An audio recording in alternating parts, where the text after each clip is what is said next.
మనిషి జీవితం విచిత్రమైంది. యవ్వనంలో సమయం, శక్తి ఉంటాయి, కానీ డబ్బు ఉండదు. మధ్య వయసులో డబ్బు, శక్తి ఉంటాయి, కానీ సమయం ఉండదు. వృద్ధాప్యంలో సమయం, డబ్బు ఉంటాయి, కానీ శక్తి మాత్రం ఉండదు.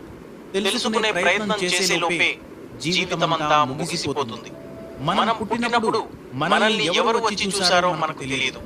మనం మరణించాక మనల్ని ఎవరు వచ్చి చూస్తారో కూడా మనకు తెలియదు. కాబట్టి బ్రతికి ఉన్నప్పుడే మనతో ఉన్న వాళ్ళను మనసారా ప్రేమించాలి, ఆప్యాయత అనురాగాలను పంచాలి. మనం మరణించాక కూడా జీవించేలా మానవత్వాన్ని చూపించాలి.